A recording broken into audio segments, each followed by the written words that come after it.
शांति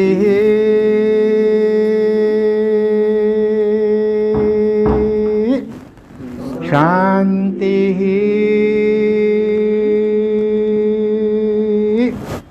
शांति।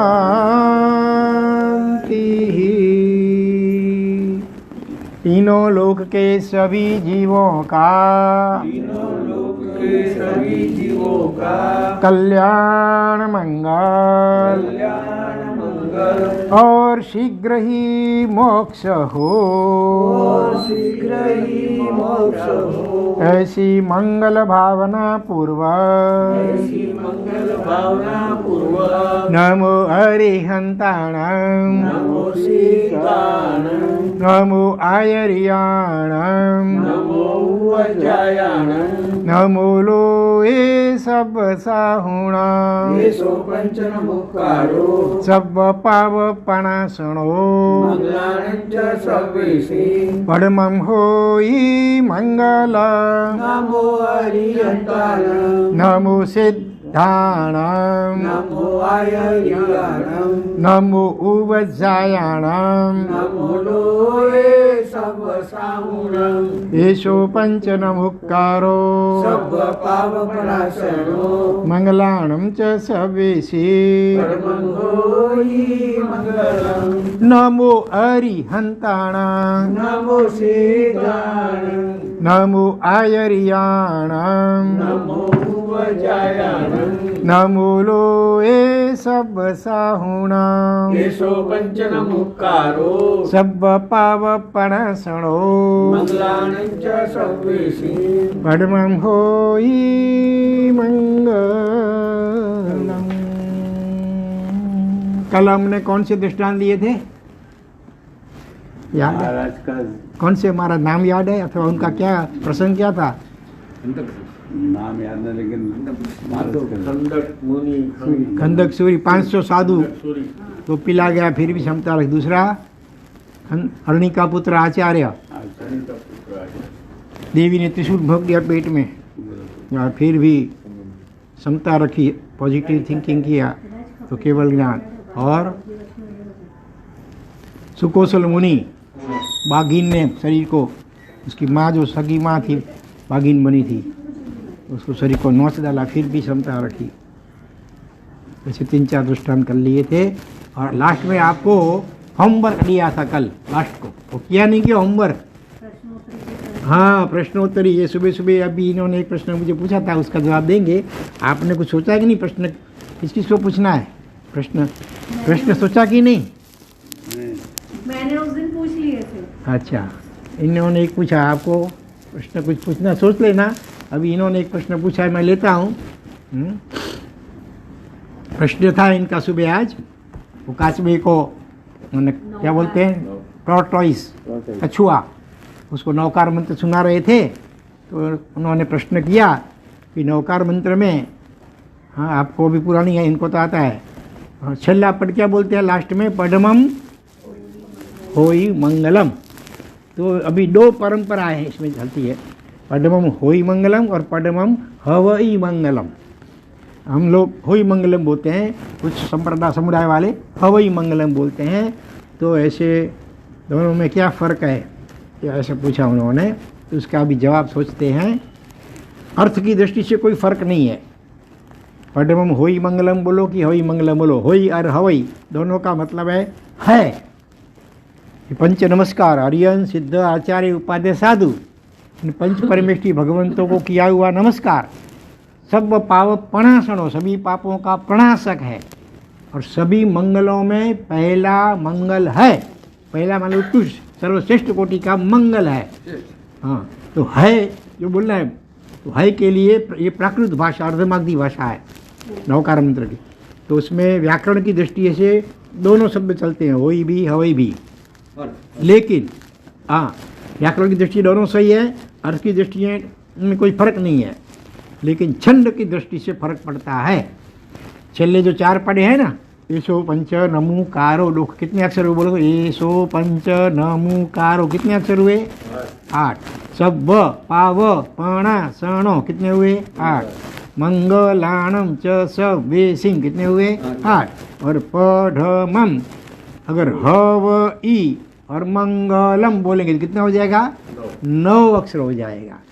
तो ये जो छल्ले 4 शब्द हैं, 4 पद, वो छंद में अनुष्टुप नाम का छंद है। बहुत सारे छंद होते हैं अलग अलग, इसमें अनुष्टुप नाम का एक छंद है। उसका नियम ये होता है कि उसकी हर एक पंक्ति में 8 अक्षर होने चाहिए। अगर 9 हवाई बोलते हैं तो एक अक्षर बढ़ जाता है, तो छंद के नियम का उल्लंघन या भंग होता है। इसीलिए हम लोग होई बोलते हैं। तो होई बोलेंगे तो 8 अक्षर हो गया, और डमम होई मंगलम, बस ये कारण है। बरोबर है। तो अब આપણો પદ हम्म, પાણ દોહગ્ય બોલવું તારે અમુક એડા શું વસગરમ लोकच्चम। લોગચ્છમ सही बात, अच्छा प्रश्न किया। वो सगर्म स्तोत्र है पार्श्वनाथ भगवान का, भद्रबाहु स्वामी ने बनाया हुआ, महाप्रभावशाली है। तो उसमें भी एक जगह वो पढ़ाते हैं, पावंती न दुख दोहगम अथवा दोगच्चम, दोनों चल सकती हैं, दोनों में से कोई भी चल सकता है। दोहगम माने दौर्भाग्य। जो पार्श्वनाथ भगवान को नमस्कार करते हैं तो उनको दुख दौर्भाग्य वगैरह नहीं होता है। दौर्भाग्य माने कम नसीब, बैड लक जिसको बोलते हैं। और दोगच्चम बोलते हैं, दौर्गत्य माने दुर्गति नहीं होती है, दौर्भाग्य भी नहीं होता है। दोगच्चम बोले तो दौर्गत्य माने दुर्गति नहीं होती है, चलता है। तो जिसको जो परंपरा गुरु से मिली हो वो बोलना चाहिए। दूसरा अलग बोलता है, गलत बोलता है, ऐसा नहीं बोलना चाहिए। हवाई मंगलम जो बोलते हैं उनको भी अपने नहीं बोला कि आप गलत बोल रहे हैं, क्योंकि अपवाद के रूप में 9 अक्षर कभी हो सकते हैं। जनरल रूल ये है कि अनुष्टुप छंद में 8 अक्षर होनी चाहिए हर एक पंक्ति में, लेकिन every rule has its exception, हर एक नियम में अपवाद भी हो सकते हैं। तो इसी प्रकार से अपवाद के रूप में हवाई मंगलम का पाठ भी जो बोलते हैं तो उनके लिए वो भी सही है। ठीक है, इसको बोलते हैं स्यादवाद, हम ही सही हैं दूसरा गलत है, ऐसा नहीं। किसी दृष्टि से हम सही है, किसी दृष्टि से वो भी सही है, भले हमारे से बिल्कुल अपोजिट है भी जो उनका अभिप्राय है, लेकिन वो सही है। बोलो ये अंगुली हमारी छोटी है कि बड़ी है? ये अंगुली छोटी है कि बड़ी है? मेरी देखो इधर है, बड़ी है, इससे बड़े है ना। हाँ, इससे बड़ी है, इससे छोटी भी है ना, बड़ी भी है छोटी भी है। अगर कहेंगे बड़ी ही है, कोई कहेगा छोटी ही है, तो दोनों में झगड़ा होगा। सास कहेगी कि बड़ी ही, मैं बड़ी ही हूँ बड़ी है, तो मतलब कि एकदम अपने से ऑपोजिट किसी भी विषय में अभिप्राय हो सकता है, तो दोनों अलग अलग अपेक्षा से सही हो सकते हैं। तो इसीलिए हमेशा हमें दूसरे की, सामने वाली व्यक्ति की जो बात है वो उसकी दृष्टि से सोचना चाहिए। हम अपनी दृष्टि से सोचने जाएंगे तो गलत लगेगी, लेकिन वो उसके दिमाग में कुछ दूसरी अपेक्षा है, तो उस अपेक्षा से वो भी सही है। इस प्रकार से सोचे तो कहीं झगड़ा नहीं होगा। एक जगह पे वो युद्ध में होते हैं, तलवार से रक्षा करने के लिए ढाल होती है, कोई तलवार का प्रहार कर दो, आगे ढाल रख देते तो वो मजबूत होती है, कछुए के उससे या गेंडे के उनसे बनी होती है, मजबूत एकदम। तो ऐसी एक ढाल रखी हुई थी, 2 सैनिक आते हैं, 2 राजपूत क्षत्रिय, एक इधर से उधर से। तो इधर वाला बोलता है, हाँ ये कितना गोल्डन सोने की ढाल, ओहो कितनी चमक रही है, अच्छी है।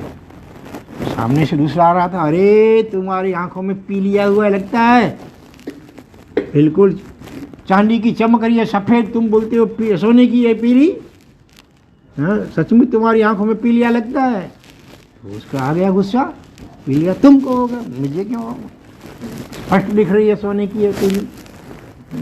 ऐसे दोनों झगड़े में आ गए, हम ही सही हैं तुम गलत हो, ऐसा बोलते हुए दोनों झगड़े लग जाए। कितने में कोई तीसरा आदमी आ गया ऐसा कोई, अच्छा उसने देख लिया, दोनों की बात सुन ली और परिस्थिति को नाप लिया, फिर कहा ऐसा करो आप लोग जरा एक क्षण भर के लिए, 1 मिनट के लिए अपना अपना स्थान एक्सचेंज कर लो, अदला बदली, फिर देखो क्या है।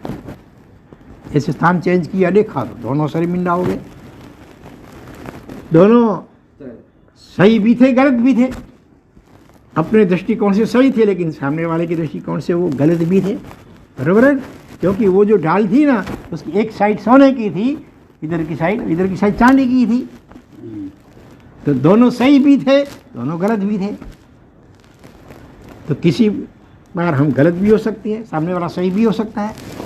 ऐसा अगर हर एक बात में सोचें, अप्लाई करिए। अप्लाई हम नहीं करते, हम सुन लेते हैं तो अच्छा लगता है। कोई भी दृष्टांत सुनते हैं तो बिल्कुल सही है, ऐसा ही करेंगे, करना चाहिए।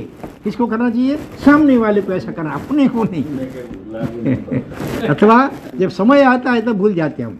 ऐसे कहानी के रूप में, दृष्टांत के रूप में सुनना अच्छा लगता है, लेकिन जब प्रसंग आता है तब ये सारी बातें ऊपर रह जाती है, धरी की धरी, और वो अनादिकाल से हमारी जो उल्टी चाल है वही हो जाती है। कुत्ता होता है ना, उसकी जो पूंछ होती है ना टेढ़ी, उसको मान लो कि सीधी करके गाड़ दे 6 महीने के लिए, फिर भी बाहर निकल गई, वापस वो टेढ़ी की टेढ़ी रहेगी। ऐसा होता है। इसमें कारण क्या है? ये हमारे सबके अनंत जन्मों के संस्कार हैं। क्रोध करना, अहंग अभिमान करना, माया कपट करना, लोभ करना, ईर्ष्या करना, ये सब दोष आजकल के नहीं है, अनंत जन्मों से है। कितने भूतकाल के भाव में हम कुत्ते बन करके भौंके हुए हैं, काटे हैं कितनों को, सांप बन के डंक लगाया है, बिच्छू बन के डंक लगाया है, क्रोध किया है, मच्छर बन के काटा है, कितने ऐसे बाघ शेर कई जन्म ऐसे किए हैं, कितने जीवों को मारा है, कापा है, काटा है, गर्जनाएँ की है, क्रोध किया है। तो उन सब के संस्कार भीतर में पड़े हैं। हाँ, मानो अभी तो आपको कोई व्यसन शायद नहीं है ना, कोई है व्यसन किसी को कोई व्यसन लग जाता है ना, आदत सब बंद हो गया, धीरे बंद करते हैं, समय लगा होगा, कितना है? बहुत समय लगता है। नहीं, उसके लिए कितनी बार संकल्प किया होगा, टूट गया होगा, अभी मुझे ये नहीं करना है, और फिर समय मौका आता है तो किसी को देखते हैं वो करते हुए, तो फिर अपने को मन हो जाता है, टूट जाता है। बार बार कितना संकल्प करना पड़ता, तब मुश्किल से वो बंद होता है। तो कोई ऐसे होते हैं जो एक झटके में बंद कर सकते हैं, बाकी नहीं तो हर एक की बस की बात नहीं होती है। तो 2-4 महीने की जो आदत है उसको छोड़ने में भी नाक में दम आ जाता है। तो जो अनंत जन्मों से जो विपरीत संस्कार हैं तो उसको मिटाने में तो बहुत समय लगेगा। इसके लिए तो पूरी जिंदगी सत्संग सुनते रहने पड़ेंगे। इतना 8-10 दिन सुना, इससे तो बार बार सुनना पड़ेगा, बार बार सोचना पड़ेगा, बार बार संकल्प करना पड़ेगा, बार बार भगवान को प्रार्थना करनी पड़ेगी, भगवान मुझे सद्बुद्धि दो, मुझे क्यों ये क्रोध वगैरह आ जाता है। और अपने लिए कुछ दंड भी रखना चाहिए फिर, कि अगर गलती होगी वापिस तो मैं इसके प्रायश्चित के रूप में ऐसा करूँगा। ऐसे करेंगे बहुत बार, तब धीरे धीरे वो जो अनंत जन्मों की विपरीत जो आदत है उससे छूट पाएंगे। हाँ, ऐसी बात है। अरे तो समझ में कि नहीं आता जल्दी। बहू बोलेगी मैं सच्ची हूँ, सासू बोलेगी मैं सच्ची, बस यही होता है। तो सच्चा कौन? दोनों सच्चे हैं, दोनों गलत भी है। अपनी दृष्टिकोण से सच्चे हैं, दूसरे के दृष्टिकोण से गलत भी है। लेकिन हमें सबको, जैसे ये आँख है ना, मुझे देखना, अपने को देखना तो नहीं देख पाती है वो आँख। उसके लिए आईना चाहिए, तो दूसरा को यहाँ कोई दाग होगा कोई, तो मैं ऐसे नहीं देख पाऊँगा, या तो दूसरा कोई बताएगा, या वो अरिशे में कांच में अपना देखेंगे तो पता चलेगा। तो इसी तरह से हमारे खुद में जो दोष है ना, तो अपने दोष किसी को भी जल्दी नहीं दिख पाते हैं। इसके लिए शास्त्र अथवा संत रूपी आईना, सत्संग रूपी आईना अथवा तो शास्त्र रूपी आईना चाहिए। लेकिन वो आईना भी क्लियर चाहिए, उसके ऊपर गंदगी होगी तो फिर वो क्लियर नहीं दिखेगा। तो जीव को हम जब भी हम सत्संग या प्रवचन सुनते हैं ना, कोई ऐसी बात दृष्टांत आती है, बात आती है, तो हम क्या सोचते हैं, हाँ वो उसको बराबर लागू होता है, वहाँ वो उसको लागू, तो खुद को लागू नहीं करता है जीव, दूसरे के लिए सोचता है कि ये बात उसके लिए लागू है, हाँ ये गुस्सा करता है, वो करता है, जैसे अपन तो ऊपर से आए हैं। ऐसी बात है। तो इसलिए ज्ञानी भगवंतों ने कहा है कि निरंतर सत्संग में रहो, एक क्षण भर के लिए भी कुसंग में, खराब सोबत में मत रहो, नहीं तो हमारे अनंत जन्मों के संस्कार तो खराब है ज़्यादा, उसका असर जल्दी होगा। सत्संग का असर धीरे धीरे होता है, और कुसंग खराब सोबत का असर तुरंत हो जाता है। इसलिए हमेशा सत्संग में रहो, घर में रहो, वहाँ भी अच्छी किताबें पढ़ो, अच्छे प्रवचन सुनते रहो यूट्यूब के ऊपर, और बाकी भगवान का नाम लेते रहो। एक क्षण भर के लिए मन को खाली मत रखो। जैसे मन खाली रहेगा, कुछ न कुछ बिन जरूरी फिजूल के विचार विकल्प करते करते फोगट का कर्म बांधता रहेगा। हाँ, ये बात है। चलो, और कोई प्रश्न पूछना हो तो पूछो। आप पूछो। सबके आप पूछो, सबके प्रतिनिधि के रूप में। સાહેબજી પાંડે જૈન ધર્મમાં કહેતા અનુકંપા દાન એટલે એકદમ હલકો દાન. પાંડે દાન हिंदी में पूछो, हिंदी में जो सभी समझ सकते हैं। हाँ, हमारे इसमें जैन शास्त्र में बोलते हैं अनुकंपा दान, मतलब जीव दया जो करते हैं ना उसको। तो हल्का नहीं क्या है? कौन बोलता हल्का है? हाँ, वांच्यो અહીંયા दान के तो दान- किसकी अपेक्षा से? सुपात्र दान हाँ, की अपेक्षा से। लेकिन हल्का शब्द नहीं बोलना, हल्का नहीं, हल्का अपना શબ્દ अपना। હલકો એડો જાય નહીં, નહીં. તો એ હલકો દાન હે એની જે સામે પાંડે જૈન में કહેતા કે જીન આગમ, જીન મંદિર ને જીન प्रतिमा અને સાધુ સાધી શ્રાવક શ્રાવિક, ये 7 क्षेत्र बरोबर है। क्षेत्र में दान कयो उस दान श्रेष्ठ है, लेकिन हल्को शब्द नहीं बोलना। जब कभी जरूरत जो होती है तो उसका वो भी करना चाहिए। जिस समय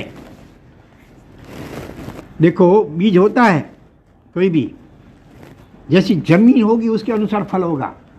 एक समान बीज होंगे, एक एकदम अच्छी जो जमीन होती है, काली जमीन, चिकनी उपजाऊ जमीन होती है, फलद्रुप होती है, तो उसमें बीज होंगे तो बहुत फल आएगा बहुत।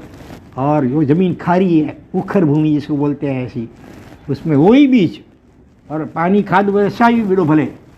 हाँ, 2 बीज है, एक ही प्रकार के दोनों बीज हैं, लेकिन जैसी जमीन होगी उसके अनुसार फल में बहुत अंतर पड़ जाएगा। उसी प्रकार से दान जो है वो उसमें के लिए भी वही बात लागू होती है।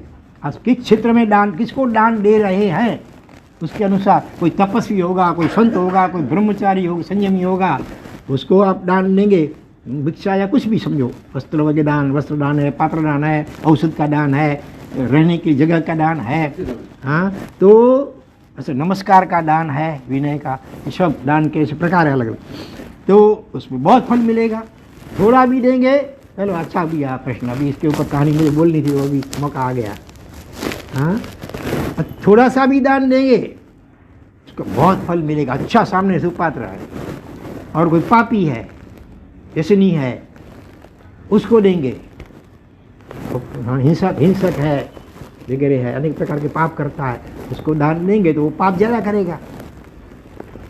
तो सोच समझ करके देना चाहिए। और कोई दुखी, कोई भिखारी है बेचारा, बरोबर है, तो उस वक्त अपना हृदय कठोर न बन जाए, इसके लिए देना चाहिए। लेकिन जहाँ तक संभव हो भिखारी वगैरह उसको खाने का देना चाहिए, खाना या वस्त्र ऐसा। ऐसा देंगे तो कभी कभी क्या होगा, लोग दारू वगैरह में उपयोग कर देते हैं। तो इसीलिए थोड़ा विवेक रखना, दान में भी विवेक रखना चाहिए। हाँ, लेकिन फिर कोई और देखो आजकल बुच्चड़ खाना, कसाई है, समझो आप पैसा लेकर के जीव को छुड़ाते हैं, ऐसे तो अच्छी बात है, लेकिन आज होता क्या है, फिर वो पैसों से वो ज़्यादा पशु खरीदता है। इससे अच्छा क्या है, ऐसी संस्थाएं हैं जो हिम्मत करके ऐसे युवान होते हैं जो गैर कानूनी रूप से वो पशुओं को ले जाते हैं बुच्चड़ खानों में, ट्रक में भर करके उसको रोक करके पशुओं को छुड़ाते हैं जिंदा। उसमें अपनी जान का भी जोखिम है, कसाई लोग कभी मारते साथ होता है, तो पुलिस का सहारा भी लेना पड़ता है। लेकिन निस्वार्थ भाव से ये जो कर रहे हैं उसको आप दान दे तो अनुकंपा दान तो वो ज़्यादा अच्छा है। कसाई के सीधा पैसा देकर के उससे तुम पशुओं को छोड़ाओ, इससे अच्छा ये है, ज़्यादा अच्छा कि तुम ऐसी जो संस्था है, जैसे अहमदाबाद में अपने थे वो गीता बहन और बच्चू भाई, एक बहन थी श्राविका हमारी जैन, वो बहुत कितने लाखों पशुओं को उसने बचाया है। कैसे करे, उसकी टीम थी, सब अच्छे अच्छे जो उसमें साथ में थे, तो कहीं से भी उसको गुप्त रूप से पता चल जाता था कि आज इसी रोड से इतने बजे ट्रक हो रवाना होने वाली है पशुओं की। तो वो जेंट्स का रूप, इंस्पेक्टर का ड्रेस पहन करके, साथ में हंटर चाबुक वगैरह ले करके, और साथ में दूसरे 4-5 ऐसे भी जो युवान होते हैं वो साथ में लेकर के रात को समझो 3 बजे, वो लोग क्या रात को, पिछली रात को 2-3-4 बजे ले जाते हैं पशुओं को। तो पहुंच जाती थी रात बिना सोए निस्वार्थ भाव से। हाँ, कितने ऐसे छुड़ाया, लाखों पशुओं को बचाया है। कई बार उनको कसाईयों की ओर से धमकी भी मिलती थी, उनको मार देंगे ऐसा वैसा, तो भी डरती नहीं थी। और आखिर ऐसा ही हुआ, भले दिन के दिन कसाईयों ने उनको मार दिया, लेकिन जिन्होंने लाखों पशुओं को बचाया तो उनका पुण्यता आप कल्पना नहीं कर सकते हैं। हमारा चतुर्मास अहमदाबाद में था, मणिनगर में, और हम लोग उस वक्त जो भी ऐसे अच्छा कार्य करते हैं उसका बहुमान करवाते थे। बहुरत्ना सुंदर पुस्तक में भी ऐसे दृष्टांत हम कलेक्ट कर रहे थे। तो हमको पता चला कि अपनी ये जैन साविका कच्छी ऐसी है जो इतने पशुओं को इस प्रकार से बचाती है।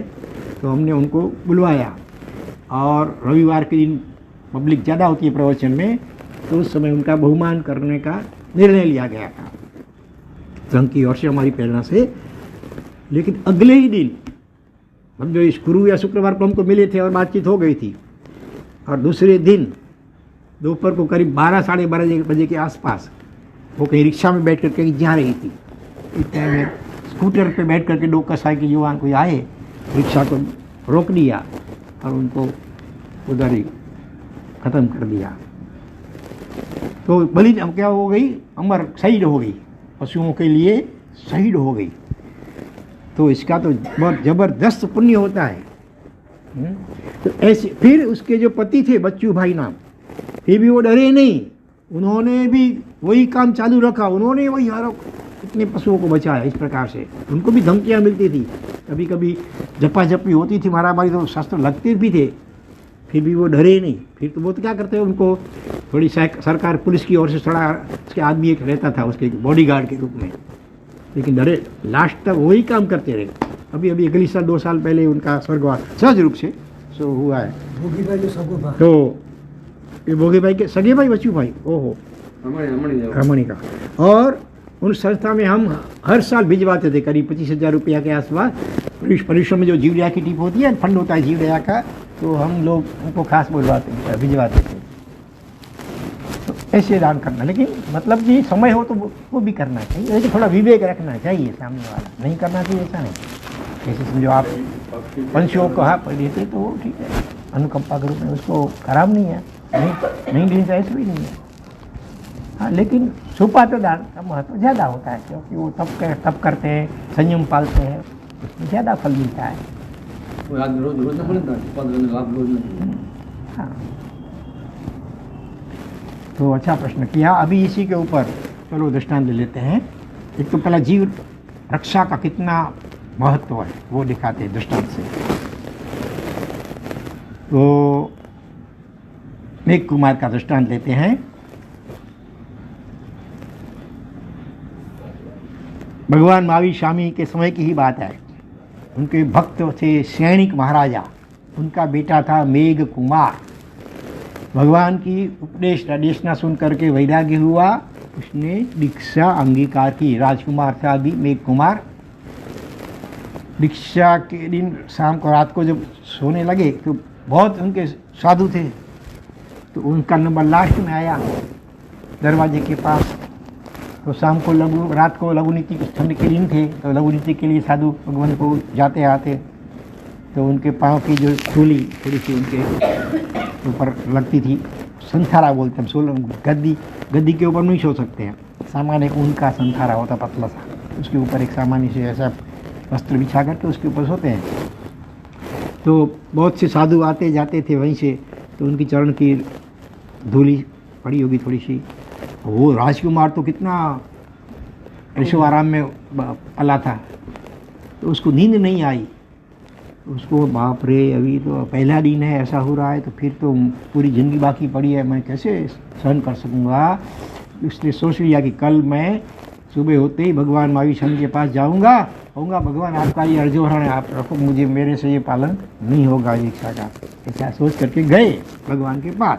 भगवान तो सर्वज्ञ थे, वो जानते थे, तो वो बोले, कुछ उससे पहले स्वयं भगवान ने बोल दिया, मेघ कुमार तुमने जो रात को सोचा है वो ठीक नहीं है, क्योंकि देखो अगले पूर्व जन्म में तुमने एक छोटे से खरगोश को बचाने के लिए अपने प्राण का बलिदान दिया, उसी के पुण्य से आज तुम ऐसे सैनिक जैसे मगध सम्राट के बेटे के रूप में जन्म लिए आए और अपनी भी मूला भेंट तीर्थंकर की देशना सुनी आपने सर्व में की। तो ये सब तुम्हारा पुण्य कैसे हुआ, सुनो उसकी कहानी। ऐसे करके भगवान ने वेद कुमार के अगले 2 जन्म बताए। अगले तीसरे भाव में वो हाथी था और जंगल में आग लगी, जिसको दावानल बोलते हैं। जंगल में क्या है, सूखे पेड़ पवन से टकराते हैं, आपस में घर्षण होता है और उसमें से अग्नि निकलता है और पूरा जंगल, कई बार बहुत सारे हजारों वृक्ष जल जाते हैं, कितने पशु पंछी भी उसमें मर जाते हैं। तो इसी प्रकार से दावानल में तुम्हारी आयु समाप्त हो गई थी, तुम जल करके मरे तीसरे भाव में। फिर तुम दूसरी बार हाथी बने अगले 20वें जन्म में, और फिर कहीं आग लगी होगी थोड़ी सी, उसको देख करके तुमको अपना पूर्व जन्म याद आ गया कि हाँ अगले जन्म में भी मैं हाथी था और ऐसी आग में मैं जल गया था। तो अब क्या करना चाहिए, उसने क्या किया, अपनी जो सूंड होती है ना, उससे कितने आसपास के एक समझो योजन माने 4 कोस जितनी भूमि को में से सब वृक्ष को उखाड़ दिया, एकदम जमीन को बिना वनस्पति रहित कर दिया। क्यों किया, कभी आग लगे तो उसमें अपने के लिए कितनी भूमि चाहिए, फिर भी 4 कोस 1 योजन की भूमि क्यों सफाई की, दूसरे भी पशु वगैरह उसमें आ सके, उनकी भी रक्षा हो, केवल अपना नहीं सोचा स्वार्थ, और दूसरे पशुओं वगैरह की भी रक्षा हो, इसके लिए उसने ऐसा प्री प्लान किया। पहले से बोलो प्रिकॉशन, पहले से जरा ख्याल रखना चाहिए, इस प्रकार से किया उसने। जैसे बड़ी बड़ी बिल्डिंग होती है तो उसमें अग्निशामक रखते हैं, हाँ अग्नि तो लगे कि कभी नहीं भी लगेगी, लेकिन वो रखते हैं हमेशा लगा उसे। इसी प्रकार से उसने ये प्रिकॉशन किया था। और एक बार सचमुच आग लगी जंगल में, भयंकर दावानल लगा, तो सारे पशु दौड़ते दौड़ते अपने जीवन बचाने के लिए इसी जगह में आकर के आ गए। इतने आ गए, पशु पूरा भर गया है, थोड़ी सी भी जगह बाकी नहीं बची है, इतने सारे पशु उसमें भर गए। इतने में क्या हुआ, तुम जो हाथी थे ना, तुमको पाँव में खुजली हुई शरीर में कहीं, तो अपना पाँव ऐसे एक पाँव उठा करके खुजली करने के लिए ऐसे तुमने किया। इतने में बहुत पशु थी, भीड़ बहुत थी, तो किसी के धक्का लगा तो एक छोटा सा खरगोश तुम्हारे पाँव के नीचे जो जगह थी ना, खाली जगह पड़ी, उसमें आ गया। अब खुजलाने के बाद तुमने नीचे देखा, अरे बेचारा खरगोश है, तेरा पाँव पड़ेगा तो दब के मर जाएगा। तो तुमने पाँव को ऐसे अधर रखा, और जंगल की आग करीब 2.5 दिन तक चली, दिन रात। मुश्किल से फिर धीरे धीरे वो वाला शांत हुआ, तो धीरे धीरे सब पशु वापस जंगल में जाने लगे, खरगोश भी चला गया। उसके बाद तुमने जैसे पाँव रखने की कोशिश किया, 2.5 दिन रात तक ऐसे पाँव अधर रखा था, तो खून जम गया था, तो शरीर का वजन हाथी का वो सहन नहीं कर पाया, जल नहीं पाया, तो तुम गिर गए। और गिर गए, और दूसरा तुम्हारा दुश्मन हाथी सब प्राणियों में भी होते हैं दुश्मन और ईर्ष्या सब, तो उसने अपने दांत जो बड़े बड़े उससे तुमको प्रहार करके तुमको उधर मार दिया। लेकिन उस वक्त भी तुमने जो जीव को बचाया था ना, इतने जीवों को बचाया, उसको सोचा चलो इतना मेरी जिंदगी में अच्छा काम हुआ, इतने सारे जीवों को बचाया और एक खरगोश को इस प्रकार से बचाया। अभी जन्म है, वो मरना तो है एक दिन, तो पॉजिटिव थिंकिंग किया, ऐसे नहीं कि अरे भगवान मैंने क्यों ऐसा किया, धर्म करता धाड़ पड़ी, ऐसा नहीं सोचा। मैं बचाने गया दूसरे को, मैं खुद मर गया, अरे क्यों बचाया, ऐसा नहीं सोचा, अच्छा सोचा। तो उसके पुण्य से खरगोश को इस प्रकार से बचाया, खुद का बलिदान देते हुए भी उसके पुण्य से मनुष्य जन्म मिला, वो भी कहीं गरीब भिखारी के वहाँ नहीं, जैसे राजा के पास, साथ में धर्म मिला तुमको, देव गुरु और धर्म की प्राप्ति हुई। ये सब एक प्राणी को इस प्रकार से बचाने का ये परिणाम है। तो ये तो ऐसे संयमी महामुनिवर हैं, तपस्वी संयमी ब्रह्मचारी, हाँ इनके तो चरण रज से तो जीव पवित्र हो जाए, इसलिए तुम ऐसा सोचा वो ठीक नहीं है। हाँ, अगले जन्म में एक जीव को बचाने के लिए तुमने इतना बलिदान दिया, तो ये तो महातपस्वी संयमी साधु भगवंत हैं, इतना पुण्य का उदय होता है तो उनकी चरण धूलि मिलती है। तो ये सुन करके फिर वो उनके जो भाव वापिस स्थिर हो गए और उन्होंने संकल्प लिया कि अभी जिंदगी भर केवल इस आँख को छोड़ करके शरीर में कहीं भी कुछ भी पीड़ा वगैरह होगी तो मैं उसका उपचार भी नहीं करूँगा, सहन करूँगा मैं। आँख इसलिए कि इससे स्वाध्याय होता है, दूसरे जीवों की रक्षा कर आँख से देख करके कर सकते हैं, इसीलिए आँख को छोड़ करके बाकी किधर भी कुछ रोग बीमारी होगी पीड़ा होगी तो भी मैं उसका उपचार नहीं करूँगा, समता से सहन करूँगा। कोई मारेगा मुझे तो भी मैं समता से सहन करूँगा, ऐसा संकल्प लिया और अच्छी तरह एकदम वो संयम पालन करके मोक्ष में गए कि स्वर्ग में ये एग्जैक्ट याद नहीं है, लेकिन कहने का मतलब ये है इतना जीव दया का पुण्य है जीवों की रक्षा करने का, तो अनुकंपा दान भी अपनी जगह पे करना चाहिए, थोड़ा विवेक रख करके करना चाहिए, लेकिन बराबर है। तो अभी सुपात्र दान के ऊपर, ये तो अनुकंपा दान का दृष्टांत हुआ जीव रक्षा का बने, अभी सुपात्र दान के ऊपर एक लंबी कहानी है। किसकी कहानी है मालूम? किसकी कहानी होगी? बोलो। हाँ, साली भद्र। हाँ, लेकिन आपने आधा पौना सुना है, अभी उसका एक अगला तीसरा भाव नहीं सुना है। साली भद्र का भाव की बात तुमने सुनी है, अगले भाव में ग्वाला था वो भी सुनी है, ग्वाले के अगले भाव में क्या था वो आपने नहीं सुना होगा। तो वहाँ से शुरू करते हैं। एक सेठ थे, पैसे तो बहुत थे उनके पास, उनके 4 बेटे थे, चारों की शादी हो गई थी।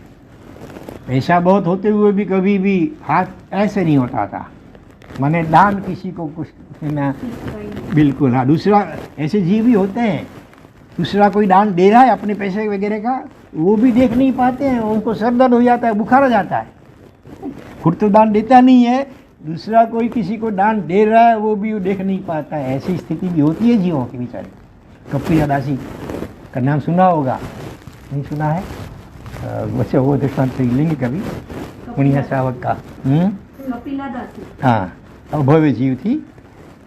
तो वो सेठ भी उसको कंजूस बोलते हैं, खींचूस, कंजूस। मक्खी भी गिर गई है कभी तेल में लेकर के उसके ऊपर लगाए तेल, वो उसका उपयोग कर लेते हैं, अपनी रोटी के ऊपर लगा लेते हैं मक्खी उसको मक्खी चूस बोलते हैं, इसलिए उसको मक्खी चूस बोलते हैं। उसको बचाने के लिए हो तो बड़ा ठीक है, लेकिन वो भाव कम होता है, वो अपना घी या तेल जाना नहीं चाहिए भोगन का।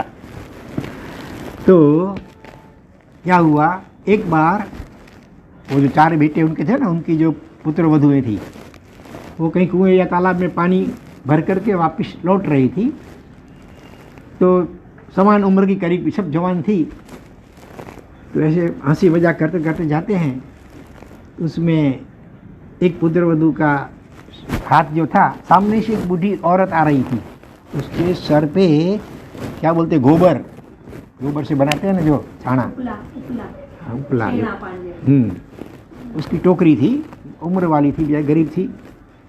तो हंसी मजाक में चल रही थी, ध्यान नहीं रहा, उसका हाथ ऐसे लग गया तो टोकरी नीचे गिर गई।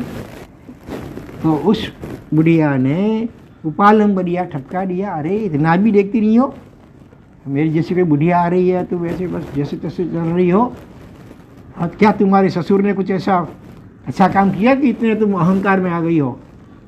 उसको क्या बोला, टोना बोला, लगाया,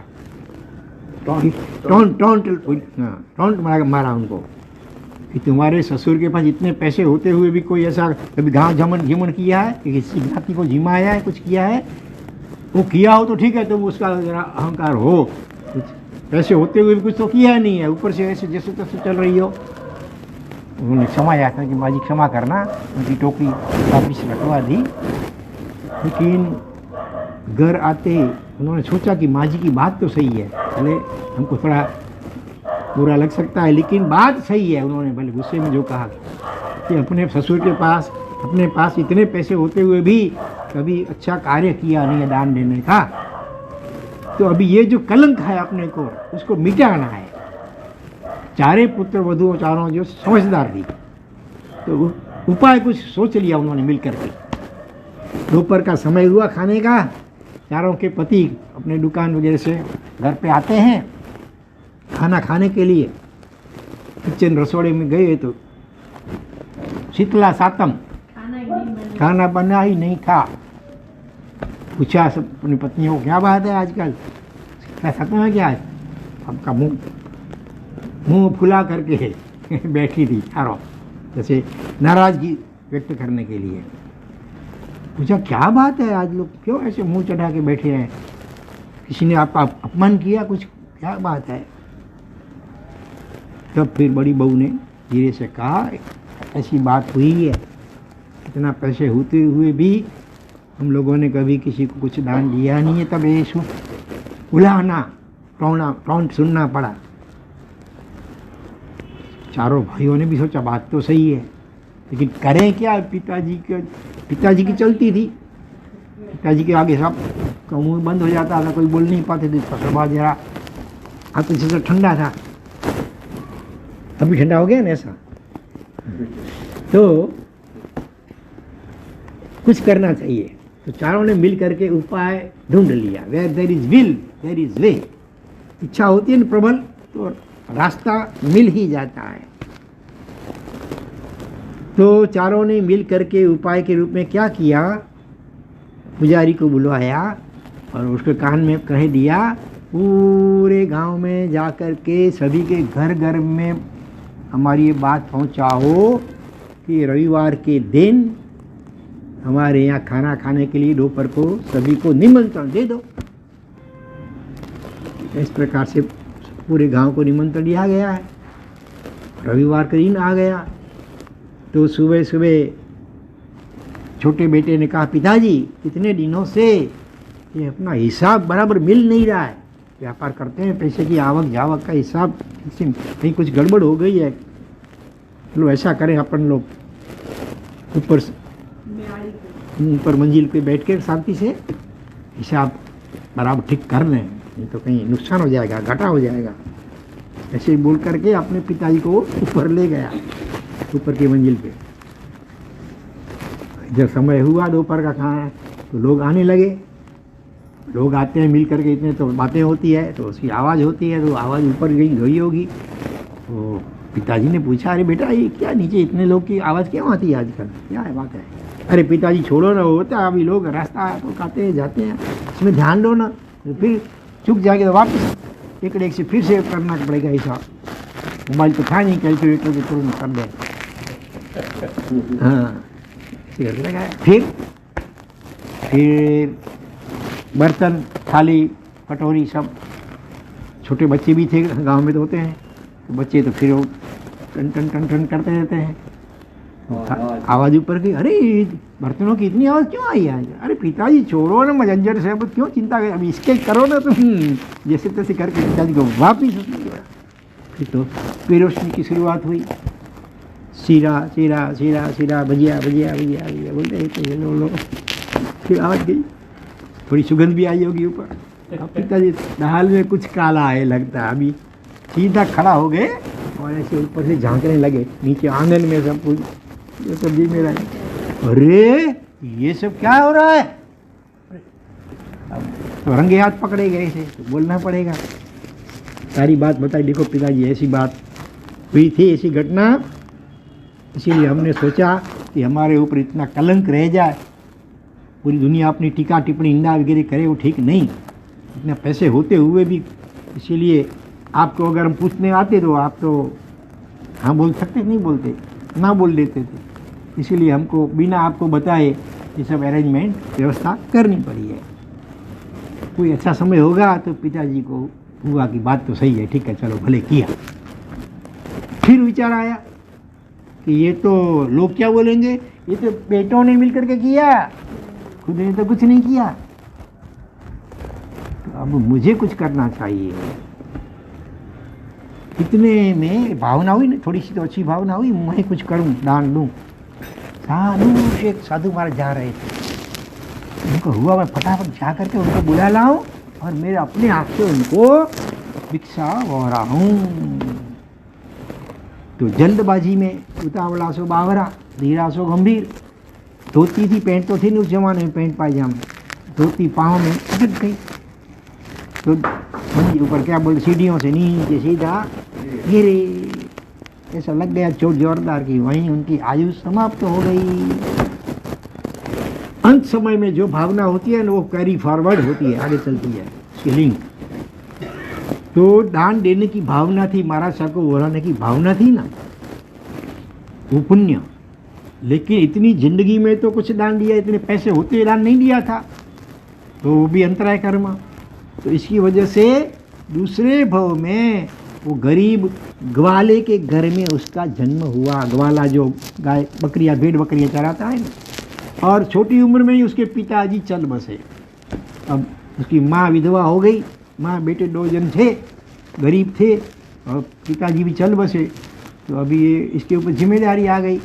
तो उसकी माँ जो थी वो अड़ोस पड़ोस के घर के सफाई का काम, बर्तन मांजने का करते, और जो छोटा लड़का वो भी क्या कौन पढ़ाएगा, तो वो भी लोगों की भेड़ बकरियों को जंगल में चराना का काम करने लग गया था। तो एक दिन जब वो जंगल में जाता है तो उसने देखा एक पेड़ के नीचे एक जैन साधु भगवंत ऐसे ध्यान में खड़े थे। तो बड़ी सौम्य शांत मुद्रा थी। तो उनको हुआ कि जरा सब आँख खोलें तो मैं आशीर्वाद ले लूँ जरा। तो वहाँ खड़ा रहता है या बैठा थोड़ी देर के लिए, लेकिन उसको मालूम नहीं था ये पहले के ज़माने में ऐसे महापुरुष होते थे, महीने महीने का उपवास करके एक ही जगह पे दिन रात खड़ा रहते ध्यान में। रात को नींद भी नहीं करते थे, बस ध्यान से ही मगज को आराम मिल जाता था। तो शरीर भी इतना मजबूत होता था कि महीना महीना दिन तक नहीं खाए तो भी चल सकता था। जैसे अभी भी 6 महीने का उपवास चल रहा है ना।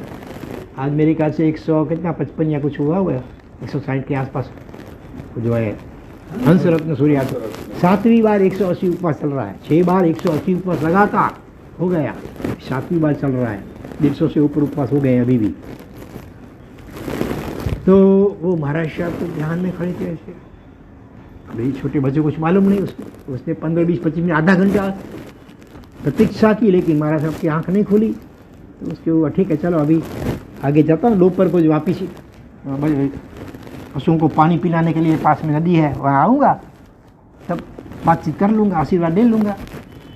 लेकिन दोपहर को देखता है फिर ऐसे ही खड़े हैं। फिर शाम को घर जाता है तब देखता है, तब भी वो हमारे ऐसे ही खड़े हैं। उसको अरे पूरा दिन खड़े हैं, कुछ खाया पिया भी नहीं होगा, आँख भी नहीं खोलते हैं, कैसी महात्मा है। उसको आनंद भी हुआ, आश्चर्य और अहोभाव भी हुआ। रात को भी सपने में वही सपने में आते हैं, कैसे ऐसा नहीं। सुबह जल्दी कहीं और जगह चले जाओ, उससे पहले मैं जल्दी पहुंच जाऊं आशीर्वाद लेने के लिए। ऐसे तपस्वी संत हैं तो हर रोज के टाइम से भी थोड़ा ज़्यादा पहुंच गया, वो जल्दी पहुंच गया। देखा तो अभी भी वो महाराज ऐसे ही खड़े, अरे रात को सोए भी नहीं होंगे, क्या बात है। फिर प्रतीक्षा की कुछ समय तक, लेकिन महाराज तो आँख नहीं खुलती। ऐसे दोपहर को शाम को ऐसे ही खड़े। दूसरा दिन, तीसरा दिन, चौथा दिन रोज आते देखता है तो ऐसे ही खड़े। उसका आदर बहुमान अहोभाव दिन प्रतिदिन बढ़ता गया। ओह कैसे महात्मा, कैसे शांत, धन्य है धन्य है धन्य है। मैं भी धन्य हो गया कि ऐसे महात्मा का दर्शन रोज मुझे मिलता है। ऐसे उसके आनंद और आश्चर्य और अहोभाव आदर बहुमान दिनों दिन बढ़ते जाते हैं। ऐसे करते करते करते बराबर 30 दिन पूरे हुए लगातार। मासिक क्षण 1 महीना पूरा हुआ और भी पारने का दिन आया समझो, तो महाराज साहब दोपहर को एक टाइम भिक्षा के लिए निकले। हाँ, और इधर क्या घटना हुई थी दूसरी कि त्योहार का दिन था। तो निशा स्कूल में भी छुट्टी होती है, बच्चे लोग सब खेल रहे थे, आपस में बातें होने लगी। त्योहार का दिन था तो कुछ ऐसा त्योहार था कि जिसमें खीर खाई जाती है।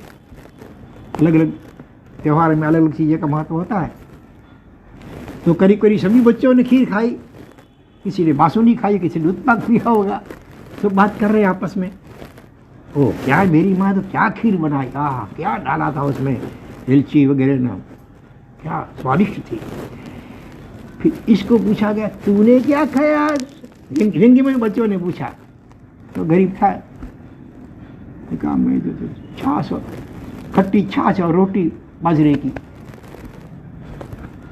ये सब लोग हंसने लगे, बच्चे आज भी तुमको बस यही मिला, ऐसे बड़े दिन में भी तुमने खीर नहीं खाया, कैसा तुम। वो सीधा घर पहुंचा, अपनी माँ को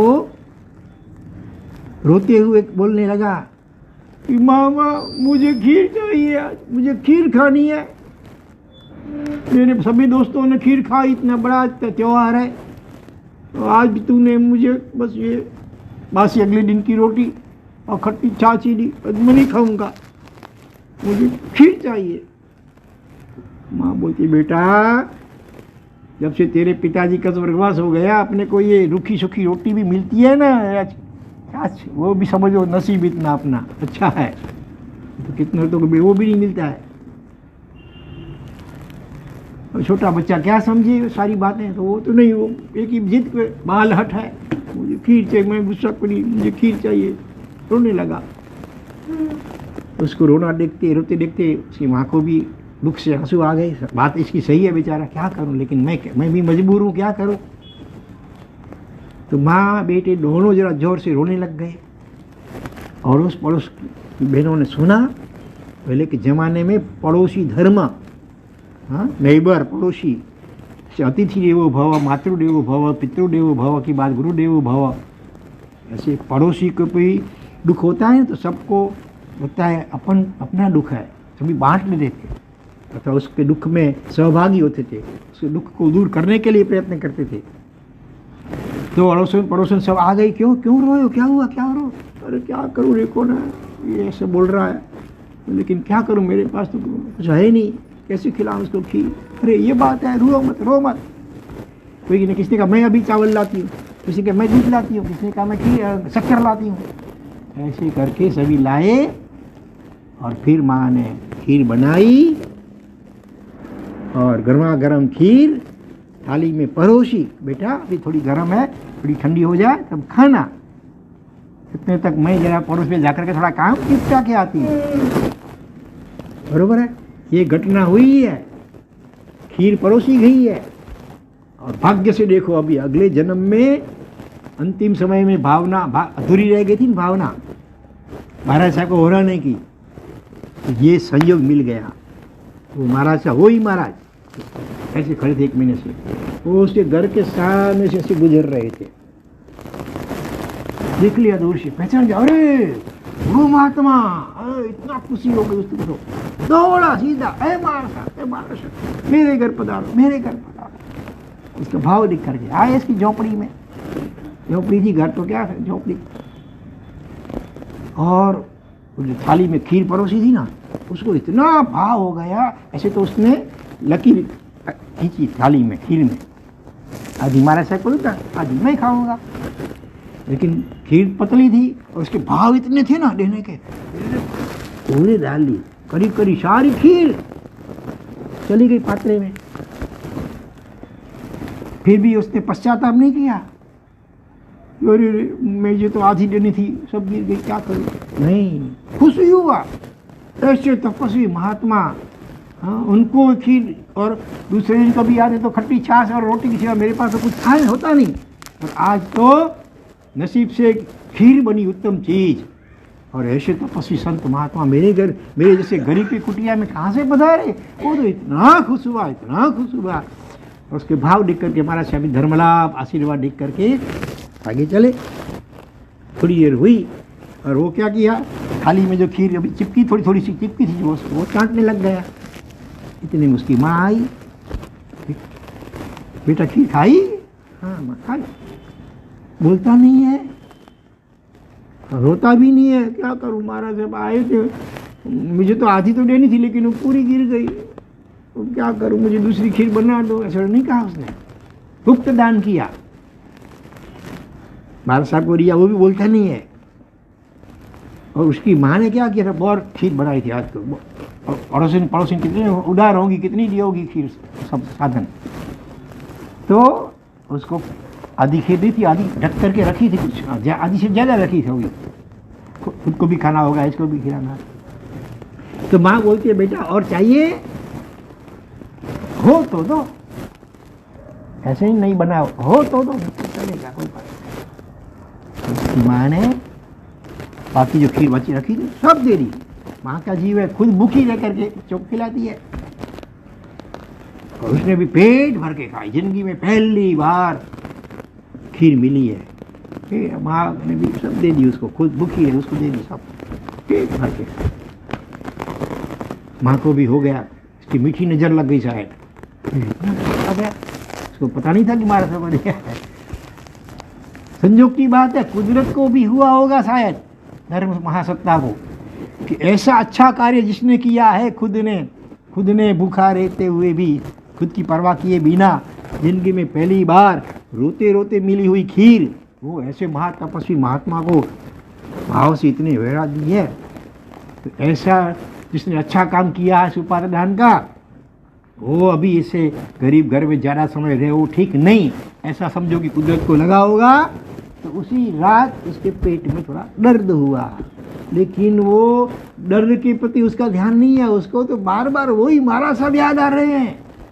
उसकी खुशी है, कितना है भाग्यशाली, मेरा जीवन सफल हो गया, अभी शायद मृत्यु आ जाती हो तो मुझे कोई गम नहीं है, ऐसा वो खुशी मनाता है, अनुमोदना करता है। कोई भी अच्छा कार्य थोड़ा सा भी करे भले, लेकिन खुशी माना है उसकी, तो उसके पुण्य का कई गुना गुणाकार हो जाता है, मल्टीप्लिकेशन ज़्यादा हो जाता है। और पश्चाताप करेंगे तो फल कम हो जाता है। तो बस ये खुशी में महाराज साहब का ध्यान, उसी का चिंतन, उसी की खुशी, उसकी अनुमोदना करते करते उसकी आयु समाप्त हुई थी रात को।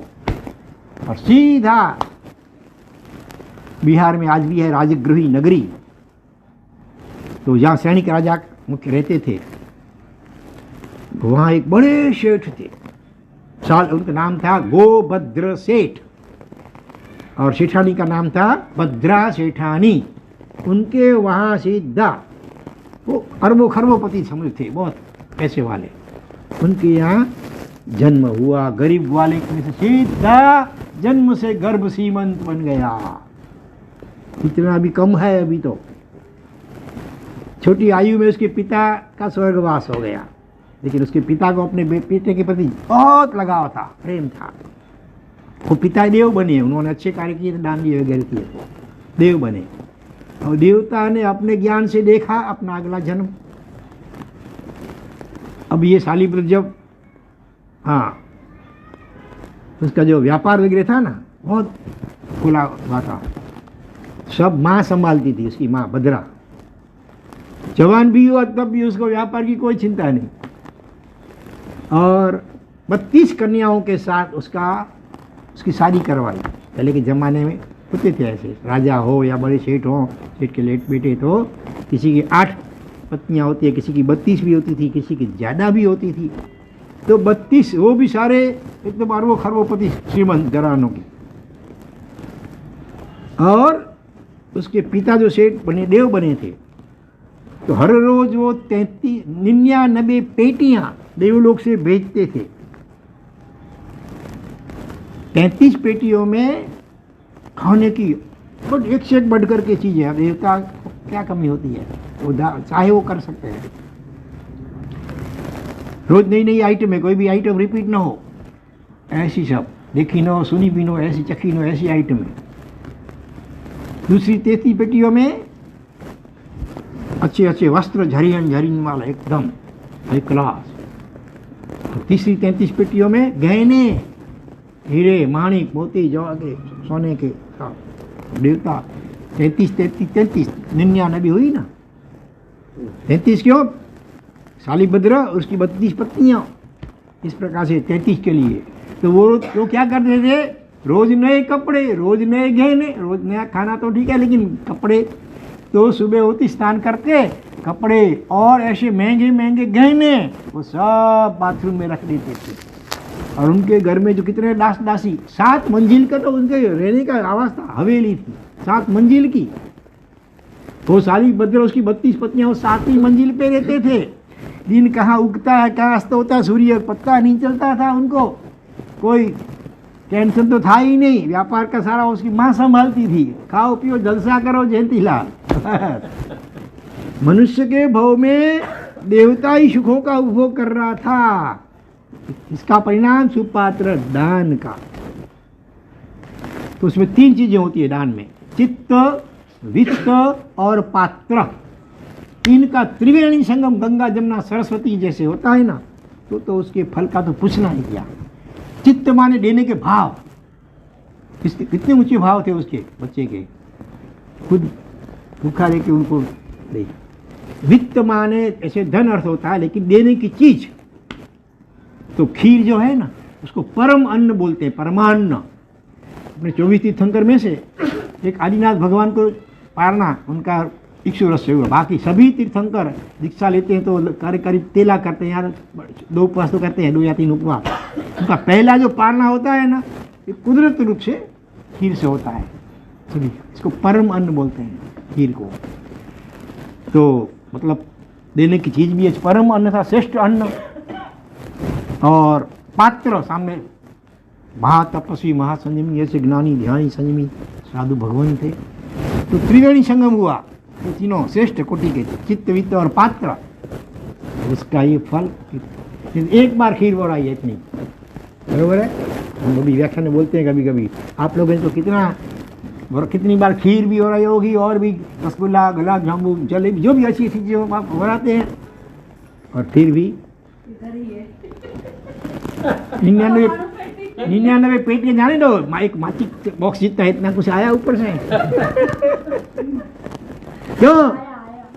क्यों अपना क्या होता है, स्वार्थ होता है अक्सर, अधिकांश रूप में, तो कि देंगे तो कुछ मिलेगा।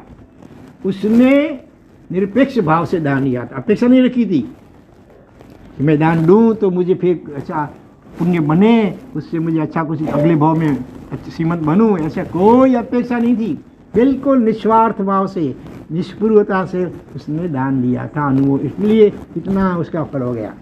काल जो भी प्रभाव है ना साહેબ, हाँ एवर 5 जो निर्दोष भाव थी भी पाण कहंदा हूं, हाँ तो काल जे प्रभाव थी एतरो ही जो को पहला क्या हुंदा ने हेवर कईवन में फर्क आवे। थोड़ा सा होता है, द्रव्य क्षेत्र काल भाव सबका असर होता है, लेकिन अभी अपने को क्या समझना है, ये को दान देना है ना, तो उसमें 5 आभूषण बताए हैं, वो आभूषण पहन करके दान देना है।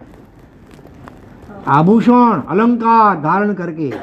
हाँ, पहला जो आभूषण है ना वो आंख का है, तो आंख में क्या आईब्रो कराना चाहिए, अंजन लगाना चाहिए, सुरमा क्या, आंख का भाव क्या आभूषण, आनंद आश्रुणी, आनंद के आंसू, हर्ष के। कितना भाग्यशाली, मुझे ऐसा महान मौका मिला, ऐसे हर्ष के आंसुओं के साथ देंगे तो उनका फल अनेक गुना बढ़ जाएगा। रोमांचो दूसरा जो है पूरे शरीर का आभूषण है, शरीर में क्या बख्तर पहन के देना चाहिए। हाँ रोम रोम उत्साह, हाँ रोमांच, इतना खुशी हो ये सर रोमराजी विकसर हो जाए। फिर तीसरा आभूषण आनंदाश्रुणी रोमांच हो, हृदय का है, हृदय में क्या, छाती में 9 सेरा हार पहन के देना चाहिए। बहुमान, दान लेने वाले के प्रति बहुमान आदर होना चाहिए, जैसे उसको था ना वाले को संगम, उसका नाम संगम था, फिर नाम पड़ा शालीभद्र, 99 पेटी जब आती थी ना शालीभद्र नाम पड़ा। तो रोमांच, बहुमान, आंसू, प्रियम वचः, मीठा बोलते हुए, पधारो पधारो साहेब, राह आपो, मैं बहुत भाग्यशाली, फिर पधारते रहना, बोलते हैं भान भाई माँ बोलते हैं, हमेशा आते रहना।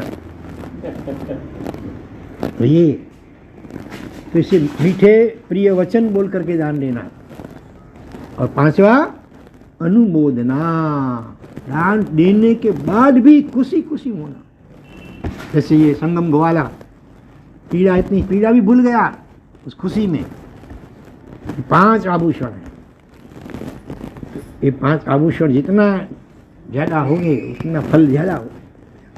पांजे अंदर थी जो उत्साह, बाकी गांव में बोले ने नहीं, भीतर में और 5 दूषण भी होते हैं जो दान के फल को एकदम कम कर देते हैं। ज़्यादा भी दान दो भले, लेकिन 5 में से एक भी दोष अगर उसमें मिल गया है तो दान का फल बहुत कम कर देता है। उसके ऊपर भी एक दृष्टांत सुनाएंगे। तो कौन से 5 दूषण? अनादरो, सबसे पहला दोष है अनादर पूर्वक। हृदय में बहु आदर नहीं है, जबरदस्ती। ठीक है आए हैं तो देना पड़ता है, तो देव भाई क्या जी। महाराज साहब हो कि ट्रस्टी लोग हो, मान लो कि संस्था है, संघ है, कोई मंदिर बन रहा है, कोई और कुछ संघ के कार्य है समाज के, जो संस्था के ट्रस्टी लोग आते हैं तो शरीर में देना पड़ता है, लेकिन भीतर में भाव नहीं है तो फिर भले देंगे ज़्यादा, क्योंकि श्रीमंत है और लोग जानते हैं, तो थोड़ा देंगे तो ठीक नहीं लगेगा, ये देना पड़ता है। 25,000 50,000 दिया, लेकिन अनादर पूर्वक दिया, फल बहुत कम हो जाएगा। और विलंबस्य, विलंब, तुरंत देना चाहिए, तुरंत दान महाफल।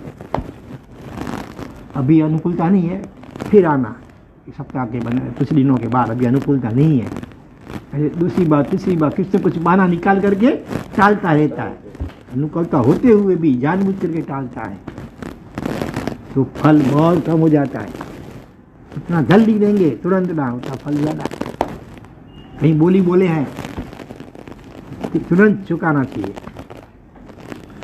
फिर तीसरा दोष अनादरो विलंबस्य वही मुख्यम, विमुखता, मुंह बिगाड़ करके, तथा मुंह रखता दान देते समय, तो दूसरी बात ट्रस्टियों का किसी को वो आने का मन ही नहीं चाहता होता है, उसके बाद नहीं जाना अपने वो, उसके भाव अच्छे नहीं है, ऐसा होता है। तो विमुखता, मोटू कटाणु करिए आप। विप्रियम वचः, अप्रिय बोल करके, कितनी बार है अभी थोड़े महीने पर हमने लिखा है, कितने बार दे, हमको हम ही देखते हैं आपको, उससे कहिए ऐसा कुछ ना कुछ अप्रिय वचन बोल करके देंगे दान, तो ये फल एकदम कम हो जाता है।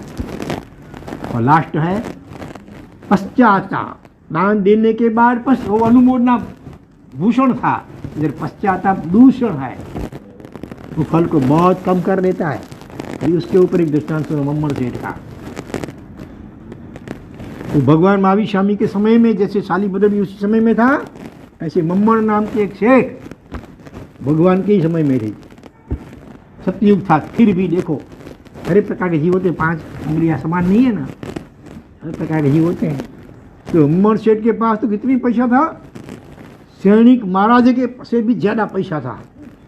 हाँ, एक बार ऐसा हुआ, वर्षा का समय था, बारिश का, रात का समय था, चिलना रानी, राजा श्रेणी की रानी और राजा भी अपने महल में बैठे थे। खिड़की में से दूर दृष्टि गई रानी की, ऐसे अंधेरा था, लेकिन अचानक बिजली कौंधी, बिजली चमकी। उसमें चिलना रानी ने एक दृश्य देखा, एक आदमी ऐसे अंधेरी रात में 12 बजे आस के पास के समय में इतनी छोटी सी लंगोट पहन करके, कड़ाके की सर्दी ठंड भी थी और जोर से पानी बह रहा था नदी में, फिर भी उसमें जा कर के कभी कभी कोई ऐसा लकड़ी कोई आ गई तो वो लकड़ी लेकर के बाहर रखता है, फिर जाता है नदी, फिर थोड़ी देर के बाद कोई दूसरी लकड़ी आज फिर निकाला, ऐसा कर रहा था। रानी को बड़ी दया आई, अपने पति को उपालंब दिया। बड़ी बड़ी बातें करते हैं, आपके राज्य में ऐसे दुखी गरीब लोग दुखी हैं बेचारे, अपनी जान की बाजी लगा करके कहीं नदी के पूर्व में कहीं मर भी जाए डूब करके, फिर भी वो ऐसा इसको बेचारे को करना पड़ता है, न रात को सो पाता है, कपड़े भी देखो कुछ नहीं है, लंगोट पहना हुआ है, सारा ठंड में कांप रहा है। आप कैसे भगवान के भक्त हो, कैसे धर्मात्मा हो? ऐसे धर्म पत्नी कही जाती है इसको। पति कभी कुछ गड़बड़ करता है तो उसको उपालम देती है, बरोबर ना? हाँ, चाय छुड़वानी थी वो नहीं है तो तुम्हें कुछ नहीं बनाया। उसको धर्म पत्नी बोलते हैं, नहीं तो वाइफ बोलते हैं दूसरे को। वाइफ नहीं, धर्म पत्नी है, जो अपने पति को क्रोध मत करो, शांत रहो, अच्छे बोलते हैं ना, इसलिए वो धर्म पत्नी, कैसे मत करो, वो अच्छी सलाह देते हैं। तो राजा ने कहा ठीक है, मैं देखता हूँ, तपास करवाता हूँ क्या है बात। अपने सिपाहियों को भेजा होगा, जरा उस आदमी को बोलना कल सुबह राज दरबार में आ जाए। गया वो आदमी दूसरे दिन राज दरबार में। उसको तो भय तो था, क्यों राजा ने क्यों बुलाया हो, क्या बात है। कि राजा ने पूछा, भाई तुम कौन हो, क्या करते हो, ऐसी रात को क्यों, तुम क्या कर रहे थे ये। राजन, मेरे पास 2 बैल हैं, लेकिन एक बैल का सींग ठीक नहीं है, उसके लिए मुझे जरा ये करना पड़ता है। हो ऐसी बात है। अपने प्रधान को कहा, इसको ले जाओ पशुशाला में अपनी, जो उसको अच्छा लगे वो बैल दे दो, इसको 2 बैल की जोड़ी दे दो पूरी। राजा की पशुशाला में तो बहुत होते हैं पशु, एक से बढ़कर एक सब दिखाए। मेरे पास ऐसा, मेरे पास जो बैल है ना ऐसा बैल नहीं है इधर। वो प्रधान भी आश्चर्यचकित हो गया, एक से बढ़कर एक ऐसे बराबर पुष्ट बैल दिखाए, ये भी बोलता है नहीं मेरे पास जो है उसकी बराबरी का कोई नहीं है। आखिर राजा को बताया बात, ये तो ऐसा बोलता है। अच्छा, तो तुम्हारे पास कैसा बैल है। राजन, आप पधारिए, देखिए जरा कैसा बैल है। राजा का तो हुआ बेचारे को, वो झोपड़ी में रहता होगा या कहीं टूटे फूटे मकान में रहता होगा कहीं, फिर भी जरा कुतूहलवश राजा जी गए देखने के लिए। 7 मंजिल की हवेली थी उस आदमी की, उधर ले गए। अरे इसमें क्यों जाते हो। राजा ये मेरा घर है, ऐसे मार गए तो तुम ये कर रहे थे। फिर आगे अंदर गए, अंदर डाउन था भोएरा, दरवाजा खोला, प्रकाश प्रकाश प्रकाश, एकदम ये प्रकाश तो कुछ नहीं आजकल का, हीरे रतन का प्रकाश। उनके पास 2 बैल थे सोने के, पूरे पूरे सोने के बने हुए, और वो सोने के सब कीमती में कीमती, जो कोई भी कुछ नहीं, ऐसे हीरे रत्न उसमें लगाए हुए थे। एक बैल तो पूरा ऐसे हीरों से रत्नों से भरा हुआ था। दूसरा बैल जो था उसका जो सींग था सोने का, उसमें अभी थोड़ा हीरा रत्न लगाने का बाकी था। उसके लिए ये ऐसा करता था। मुफ्त की लकड़ी आ जाए, लकड़ियाँ उसको बाजार में बेचेगा, जो पैसा मिलेगा वो जमा रखेगा। और खाता क्या था, इतना कंजूस था, इतने पैसे होते हुए भी चौला, चौला क्या बोलते हैं, चौड़ा, चौली और तेल, मसाला भी नहीं डालता चौलों को, ऐसे उबाल करके मसाला भी नहीं डालता था पैसा बचाने के लिए। और तेल सस्ता जो मिलता है रिफाइन आजकल, जैसा जो भी गंदा तेल, बस वो खाता। वो तो खाता, अपने परिवार में भी सभी को यही खिलाता, किसी को अच्छा खाना नहीं देता। कपड़े भी फटे पुराने ठीकड़े वाले ऐसा पहनता, घर में भी सभी को ऐसा ही देता। न अच्छा कपड़ा खुद पहनता, घर वालों को देता, न खुद खाता अच्छा, न घर वालों को देता, सबको यही देता खाने को। इतना कंजूस था। और वो मर करके 7वीं नरक में है आज, जहाँ मिनिमम आयु 22 सागरोपम की, और अधिक से अधिक 33 सागरोपम की असंख्य साल की आयु होती है। इतना पैसा होते हुए भी कुछ इसने दान तो नहीं दिया। कोई दान देता हो दिख के सिर दुखाए उसका। हाँ, तो ऐसा उसका नेचर क्यों बना, इसके लिए उसके अगले जन्म में जाएंगे। हमारे शास्त्रों में जो भी दृष्टांत आते हैं, हर एक के अगले अगले जन्मों की बात भी होती है साथ में। जो भी इस जन्म में अभी है ना, जो भी सुख दुख जो भी भुगतते हैं, उसके पीछे उसके बैकिंग में अगले जन्मों के हमारे पुण्य पाप काम करते हैं। अगले जन्म में वो एक गरीब सामान्य आदमी था, गृहस्थ था। एक बार त्योहार के दिन आए परिषण जैसे, तो प्रवचन के बाद प्रभावना देते हैं। तो पहले के ज़माने में सिंह केसरिया नाम का लड्डू आता है, एकदम वो टॉप क्लास का, वो राजा महाराजा खा सकते हैं, बाकी ऐसे जल्दी या बड़े सीमंत कोई बाकी तो देखना नहीं मिलता। इतना ऊंची क्वालिटी का होता है लड्डू, इतनी ऊंची ऊंची चीज़ें उसमें डाली होती है, स्वाद भी ऐसा, सुगंध भी ऐसी, सिंह केसरिया मोदक। तो प्रभावना में मिला था एक लड्डू, उसने तो जिंदगी में पहली बार देखा है। गरीब आदमी था बिल्कुल। तो उसने बर्तन रख दिया, जैसे छोटे बच्चे होते हैं ना, उसको कोई नई अच्छी चीज़ मिलती है तो नहीं खाते हैं, पेट में रखते हैं, दूसरे बच्चे दिखा, देख मेरे पास ये है, तुम्हारे पास है, ऐसे खाते नहीं है, दिखाते हैं सबको। ये सब हम बच्चों में भी होते हैं ऐसा। तो उसने रख दिया था। संयोग की बात है, महातपस्वी, महीने का उपवास वाले ऐसे महातपस्वी मुनिवर पधारे उसके घर अचानक। धर्मला ऐसे तो उसके बोलते हानला कुश्ती करे, बर्तन कुछ नहीं होता है घर में खाने का, ऐसी स्थिति थी गरीब उसकी। लेकिन आज ये लड्डू मिल गया समझो, उसने भाव से महाराज साहब पूरा लड्डू भरा दिया। हमारे सब धर्मलाभ बोलते कुछ बोले। इतने में पड़ोसी आया। पड़ोसी भी अच्छा रखना चाहिए, जो अच्छी हमको धर्म की प्रेरणा दे, व्यसन की पाप की प्रेरणा दे, ऐसा नहीं, ऐसे नहीं रहना चाहिए। भले थोड़ा सगवड़ कम हो, स्टेशन से दूर हो, शाक मार्केट दूर हो, वो सब हो, बस स्टेशन दूर हो चलेगा। कि आसपास में अगर कोई मांसाहारी या दारू पीता है, व्यसन करता है, तो फिर तुम्हारे बच्चों में भी वही संस्कार आ जाएंगे। अच्छा पड़ोसी धर्मनिष्ठ रखना चाहिए, ऐसी जगह पे घर लेना चाहिए। तो पड़ोसी आया और पूछा कैसा लगा लड्डू, कैसा स्वाद था? नहीं तुमको तो जिंदगी में कभी, उससे बता दिया कि महाराज से पधारे थे तो मैंने लड्डू भरा। तो पूरा लड्डू भरा दिया, थोड़ा भी रखा नहीं अपने लिए, आधा भी। अरे कैसा आदमी है तू भी, वो अनुमोदन नहीं करता है, धन्य प्रशंसा करनी चाहिए थी, धन्य है तुमको, खुद भूखा रखे के महाराज साहब को तुमने दान दिया, ऐसे अनुमोदना नहीं की। उसने क्या कहा, कैसा तू है, मेरे जैसे आदमी के लिए भी जिंदगी में सब मौका पहली बार आया, क्या उसका स्वाद था, थोड़ा सा तो रखना था अपने लिए। इतना वखान किया लड्डू का।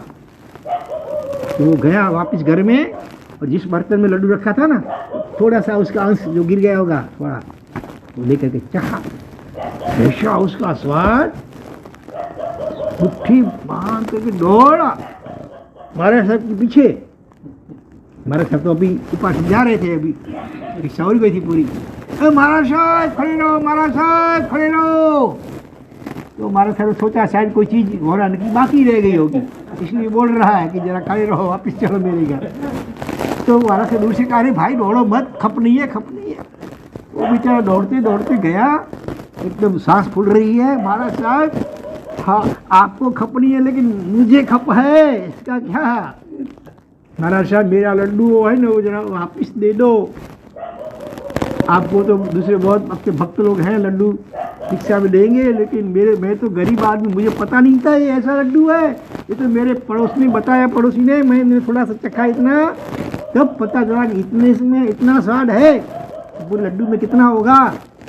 महाराज से मेहरबानी करके मेरे लड्डू वापस लो। भाई हमारे भी है ना कुछ नियम है, हम जब भिक्षा लेने के आते हैं धर्मलाभ बोलते हैं, और फिर जो भी चीज़ थोड़ी थोड़ी लेते हैं समझो, और वापस निकलते समय भी दूसरी बार हम धर्मलाभ बोलते हैं।